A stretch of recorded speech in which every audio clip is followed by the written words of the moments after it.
yet another episode of Join Me Classes. On today we are going to discuss the difference between bookkeeping and accountancy. Difference between bookkeeping and accountancy. उसमें हमने कुछ इस तरह से distribution किया है point bookkeeping and accountancy. First point हमको ये देखना है मीनिंग. बुककीपिंग क्या है? Bookkeeping is concern with recording classifying the business transactions only. तो आपको यहाँ पर बिजनेस ट्रांजैक्शंस को क्लासिफाई करना है. तो ट्रांजैक्शन कौन सा है हमने पिछले वीडियो में देखा है, उसका लिंक उसका मैं आपको लिंक में डिस्ट्रीब्यूशन में दूंगा. फिर accountancy is what? So accountancy is a related with recording, classifying, summarizing and analyzing the interpretation of financial data. तो आपने हिस्ट्री में जो भी फाइनेंशियल डेटा रिकॉर्ड किया है उसको systematically by the using rule of accounting standards, accounting standards के rule के हिसाब से आपको ये सारा अकाउंटिंग लिखना है. बुक कीपिंग में क्या है? It's only the classifying the business transactions. Next stage है book keeping is the primary stage. Book keeping पहला स्टेज आता है. अगर आप अकाउंटेंसी करना चाहते हैं तो पहला स्टेज आता है आपका bookkeeping. It is based for accounting. Accounting चालू करने के लिए पहला स्टेप है बुक कीपिंग. तो book keeping is called as primary stage and apart from the primary stage it is include secondary stage. तो अकाउंट दो स्टेज में बैठा है. पहला होगा बुक कीपिंग, दूसरा है अकाउंटिंग. तो पहला कौन सा स्टेज आएगा? Book keeping. अकाउंटेंसी के 9 अलग बुक्स हैं. Purchase book, sales book, purchase return, sales return, cash book, ऐसे कुल मिला के 9 बुक्स हैं. पहला basic recording of the transaction यहाँ होता है. कहाँ पर? बुक कीपिंग में. और उसको देखकर आप अकाउंटिंग का नेक्स्ट कदम उठाते हैं, वो कहलाता है अकाउंटेंसी. फिर उसमें क्या होता है? सेकेंडरी बुक्स होते हैं. फिर उसका लेजर पोस्टिंग होता है, उसका एक्यूरेसी चेक होता है, प्रूफ चेक होता है. तो सबसे पहला स्टेज आएगा प्राइमरी मींस बुक कीपिंग. दूसरा स्टेज आएगा अकाउंटेंसी मींस उसका क्या होगा? Secondary stage analysis and interpretation करना है जो भी हमने ट्रांजैक्शंस लिखे हैं.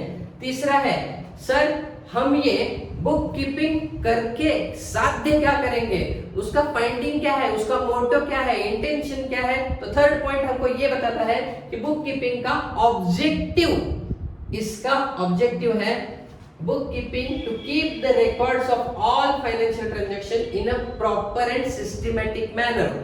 जो भी आप अकाउंटिंग करना चाहते हो उस सभी ट्रांजैक्शन, फाइनेंशियल ट्रांजैक्शन को आपने प्रॉपर एंड सिस्टमैटिक मैनर्स में क्या करना है? रिकॉर्डिंग करना है या मींस लिख लेना है. फिर अकाउंटिंग का ऑब्जेक्टिव क्या है? Accounting is prepare for the financial statements. तो यहाँ पर देखो फाइनेंशियल स्टेटमेंट में 3 बहुत इंपॉर्टेंट स्टेटमेंट आते हैं. Trading account, P&L account and the balance sheet. वो प्रिपेयर करने के लिए आपको अकाउंटेंसी से ही जाना पड़ता है. तो जब आपको बिजनेस के रिजल्ट्स पता चलने वाले हैं, वो कहां से पता चलेंगे? आपको फाइनेंशियल स्टेटमेंट्स निकालने हैं और फाइनेंशियल स्टेटमेंट निकालने का एकमात्र उद्देश्य है अकाउंटेंसी. तो अकाउंटेंसी का ऑब्जेक्टिव क्या है? Accountancy is prepared for financial statement. Financial statement is the business position on a particular date. ऐसे 3 फाइनेंशियल स्टेटमेंट आते हैं. Trading account, profit and loss account and the balance sheet. ये देखकर आपके बिजनेस का फाइनेंशियल स्टेटमेंट देखकर आपके business का फ्यूचर कम्युनिकेशन डिसाइड होता है. फ्यूचर कम्युनिकेशन डिसाइड होता है. फिर उसके लिए आपको बहुत सारे लीगल डॉक्यूमेंटेशन करने हैं. तो वो लीगल डॉक्यूमेंटेशन के लिए आपका बुक कीपिंग नहीं चेक होगा, आपका अकाउंटिंग चेक होगा. आपको बैंक से लोन उठाने हैं, आपको शेयर मार्केट में या फिर शेयर होल्डर्स को कुछ सूचनाएं देनी है या कुछ बोर्ड मीटिंग में बोलना है, तो आपको बुक कीपिंग नहीं अकाउंटेंसी प्रेजेंट करना पड़ता है. ओके फ्रेंड्स, तो आगे आएगा फोर्थ पॉइंट है बुक कीपिंग में आता है junior staff is responsible for the responsibility. Means ये जो प्राइमरी स्टेज का काम है बुक कीपिंग वाला, इस साइड बुक कीपिंग है, वहां कौन बंदा इन्वॉल्व होता है, वहां पर रिस्पॉन्सिबल है junior staff, while in the accounting senior staff is responsible। तो ये वाला जो है जूनियर स्टाफ हैंडल करेगा और ये वाला सीनियर स्टाफ हैंडल करेगा। आउटकम्स, तो इसका सर आउटकम क्या है, हम बुक कीपिंग करके क्या आउटकम लेंगे। Book keeping is basically results of journal and ledger, these two primary stages. तो ये दो प्राइमरी स्टेजेस का रिजल्ट है, जर्नल एंड लेजर से डील होता है बुक कीपिंग वाले में।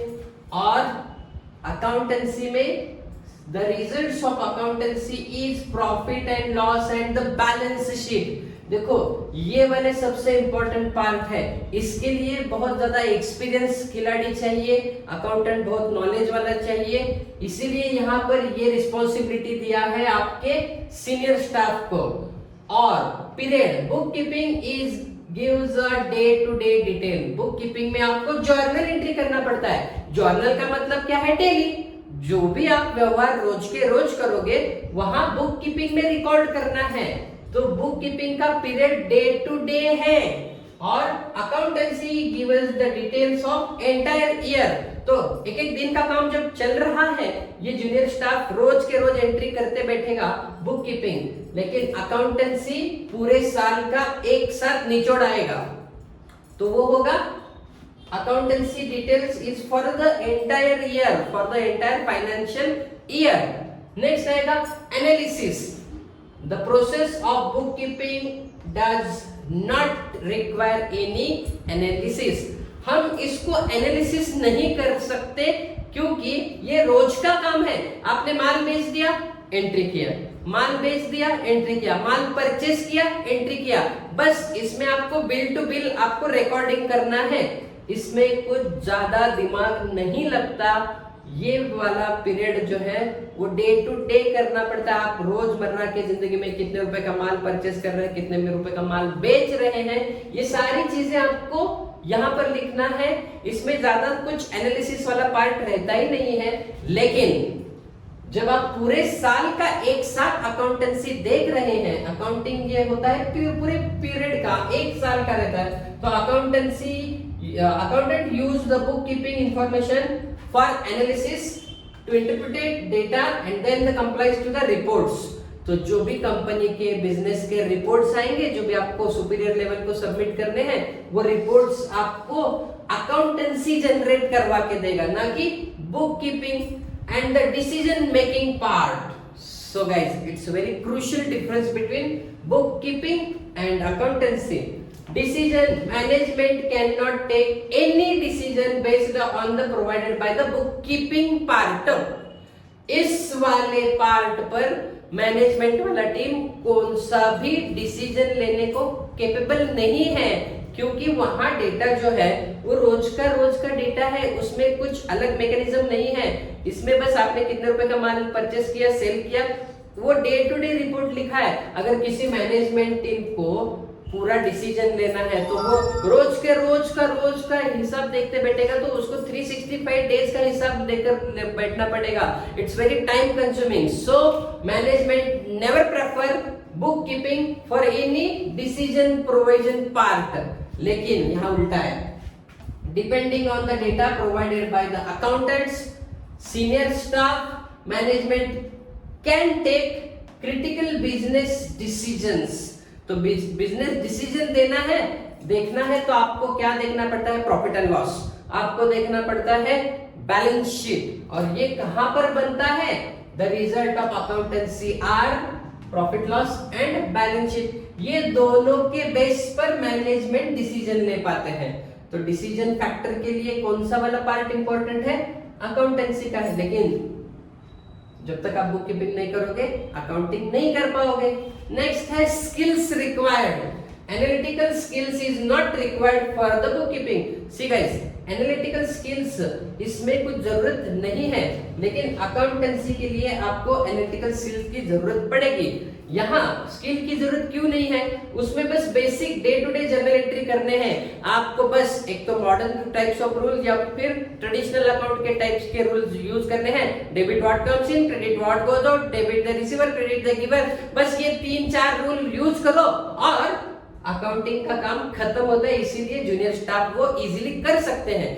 लेकिन यहाँ पर आपको डबल इफेक्ट अच्छे से करना है, कॉन्ट्रा इफेक्ट देखना है, कहाँ फिर over casting, under casting, bank reconciliation statement, ये ढूंढने के लिए उस बंदे को अकाउंटेंसी की खासी जानकारी होना बहुत जरूरी है। इसीलिए हम ऐसे नहीं बोल सकते कि बुक कीपिंग कुछ मायने ही नहीं रखता, ये तो बेसिक स्टेप है, इसके आधार पर ही ये निकलेगा। So both are most important and the most decision taking part is the accountancy.